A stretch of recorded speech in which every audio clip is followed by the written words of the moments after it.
राजस्थान में आगामी दिनों में विधानसभा के उपचुनाव होने हैं। इन चुनावों में तीन चेहरे बेहद अहम रहने वाले हैं, जो मुख्य दलों के बूते नहीं बल्कि खुद के बलबूते चुनावी के समीकरणों को प्रभावित कर सकते हैं। ये तीन चेहरे हैं भारतीय आदिवासी पार्टी के सांसद राजकुमार रोत, नागौर से सांसद व आरएलपी प्रमुख हनुमान बेनीवाल और पूर्व मंत्री राजेंद्र सिंह गुढ़ा। ये रिपोर्ट आप देखिए। राजस्थान में 7 विधानसभा सीटों पर उपचुनाव होने हैं। इनमें डूंगरपुर जिले की 84, टोंक की देवली उनियारा, नागौर की खिवसर, दौसा और झुंझुनू विधानसभा सीट पर उपचुनाव होना है। इन सभी सीटों के विधायक अब संसद सदस्य की शपथ ले चुके हैं। तो वहीं सलूम्बर विधायक अमृतलाल मीणा और रामगढ़ विधायक जुबैर खान का निधन होने से इन सीटों पर उपचुनाव होंगे। प्रदेश में होने वाले विधानसभा उपचुनाव में इस बार 3 चेहरे सबसे अहम हैं। ये वो 3 सियासी चेहरे हैं जो 4 सीटों को सीधे तौर पर प्रभावित करेंगे। इन चेहरों पर नजर डालें तो सबसे पहले बात राजकुमार रोत की, जो सीधे तौर पर सलूम्बर और 84 को प्रभावित करेंगे। क्षेत्र के युवा विधायक रह चुके राजकुमार रोत को लोकसभा चुनावों में रोकने के लिए बीजेपी ने कांग्रेस से तोड़कर महेंद्रजीत मालवीय को टिकट दिया, लेकिन बीजेपी का प्रयोग असफल रहा। बीएपी सांसद राजकुमार रोत 84 से 2 बार विधायक रह चुके, अब डूंगरपुर बांसवाड़ा से लोकसभा सांसद। बीटीपी के बाद भारतीय आदिवासी पार्टी को बड़ी क्षेत्रीय पार्टी बना दिया। 84 के साथ अब सलूम्बर सीट पर भी बीएपी उम्मीदवार उतारेंगे। सलूम्बर में बीएपी ने पिछले विधानसभा चुनाव में करीब 25% वोट लिए थे। बीएपी के जितेश कुमार मीणा ने 51,691 वोट हासिल किए थे। यानी 84 और सलूम्बर दोनों जगह बीएपी और राजकुमार रोत बीजेपी कांग्रेस के लिए चुनौती बनेंगे। तो वहीं नागौर सांसद और खिवसर से विधायक रह चुके हनुमान बेनीवाल की बात करें तो 2008 से खिवसर सीट पर हनुमान बेनीवाल और उनके परिवार का प्रभाव है। बीजेपी के टिकट पर हनुमान बेनीवाल ने 2008 में चुनाव जीता था।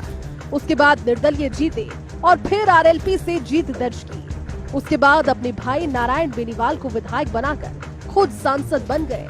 इस बार इंडिया अलायंस के सहारे हनुमान बेनीवाल ज्योति मिर्धा को हराकर फिर से नागौर के सांसद बन गए हैं। आरएलपी सांसद हनुमान बेनीवाल परिसीमन के बाद खिवसर सीट अस्तित्व में आई, तभी से बेनीवाल परिवार को चुनावी विजय मिल रही। कांग्रेस और बीजेपी दोनों ने टक्कर दी, मगर अभी विजय से दूर। बीजेपी प्रत्याशी रेवंतराम डांगा ने 2023 के चुनाव में बेनीवाल को कड़ी चुनौती जरूर दी, मगर नजदीकी मुकाबले में डांगा मात्र 2000 वोटों से चुनाव हार गए। बीजेपी फिर खेल सकती है रेवंतराम डांगा पर चुनावी दाव। हनुमान बेनीवाल ने नागौर से दूसरी बार सांसद बनकर ताकत दिखा दी। कड़े मुकाबले में ज्योति मिर्धा को करीब 42,000 वोटों से चुनाव हराया। इस बार वो अपनी पत्नी कनिका बेनीवाल को चुनावी समर में उतार सकते हैं। ऐसे में बीजेपी संभवतः ज्योति मिर्धा पर दाव खेल सकती है। हनुमान बेनीवाल अब बीजेपी और कांग्रेस दोनों के लिए चुनौती है। कांग्रेस और आरएलपी के बीच अलायंस को लेकर तस्वीर साफ नहीं है। उधर उदयपुर वाटी से चुनाव हारने के बाद पूर्व मंत्री राजेंद्र सिंह गुढ़ा की नजर अब झुंझुनू विधानसभा सीट पर है। इसके पीछे का कारण झुंझुनू में 23% मुस्लिम वोटर्स हैं और इसी आंकड़े के मद्देनजर राजेंद्र सिंह गुढ़ा शिंदे की शिवसेना पार्टी को छोड़कर ओवैसी का दामन थाम सकते हैं। एआईएमआईएम प्रमुख असदुद्दीन ओवैसी से उनकी पुरानी दोस्ती है। राजेंद्र सिंह गुढ़ा ने साल 2008 और 2018 में 2 बार बसपा के टिकट पर चुनाव लड़ा, लेकिन दोनों ही बार गुढ़ा जीत के बाद कांग्रेस में शामिल हो गए। इसके बाद गहलोत सरकार ने उन्हें स्वतंत्र प्रभार देते हुए राज्य मंत्री बनाया, लेकिन अपनी ही सरकार को भ्रष्टाचार के मुद्दे या कहे लाल डायरी पर घेरने के बाद उन्हें मंत्री पद से बर्खास्त कर दिया गया। गुढ़ा पाला बदलने में माहिर रहे हैं। पूर्व मंत्री राजेंद्र सिंह गुढ़ा शेखावाटी के मजबूत राजपूत क्षत्रप हैं। लाल डायरी प्रकरण में उन्होंने राज्य में बीजेपी का सत्ता मार्ग का रास्ता तैयार किया। हालांकि खुद उदयपुर वाटी से चुनाव हार गए और बीजेपी भी उनके कारण हार गई। गुढ़ा अब झुंझुनू से ओला परिवार की बादशाहत को चुनौती देना चाहते हैं। राजेंद्र सिंह गुढ़ा अपने भाई रणवीर सिंह को आरयू छात्र संघ का अध्यक्ष बनवाकर चर्चा में आए। 2 बार गहलोत सरकार बनाने में राजेंद्र सिंह गुढ़ा ने बड़ी मदद की। बीएसपी के जीते विधायकों को कांग्रेस में गुढ़ा ही लेकर आए थे। सत्ताधारी दल बीजेपी और कांग्रेस के लिए इन तीनों चेहरों से निजात पाना आसान काम नहीं है।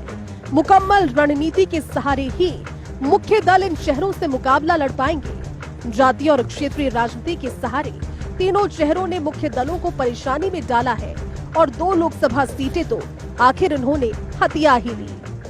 7 विधानसभा उपचुनावों में राजस्थान में 3 ऐसे सियासी चेहरे हैं जो इन उपचुनावों के अंदर मुख्य दल बीजेपी और कांग्रेस का गणित बिगाड़ सकते हैं। ऐसे में विरोधी दल की रणनीति को समझने के साथ ही मुख्य दलों की ये कोशिश भी है कि इन 3 सियासी छत्रपों के गणित को भी समझा जाए, तभी 84 सलम्बुर, झुंझुनू और खींवसर की सीटों पर फतह पाई जा सकती है। टास्क इतना आसान नहीं है, क्योंकि इन सियासी छत्रपों ने पिछले कुछ सालों में अपनी जमीन को गहरा किया और राजनीतिक तौर पर इन इलाकों को अपना गढ़ बनाया है। ये ज़रूर है कि झुंझुनू की सीट ओला परिवार की बादशाहत के कारण जानी जाती है, जो कांग्रेस की एक मजबूत सीट कही जाती है, लेकिन खींवसर और सलम्बुर 84 ये वो सीटें हैं जहां पर मुख्य दलों को नए सिरे से रणनीति बनानी होगी। कैमरा जर्नलिस्ट संजय और सुरेंद्र के साथ योगेश शर्मा, फर्स्ट इंडिया।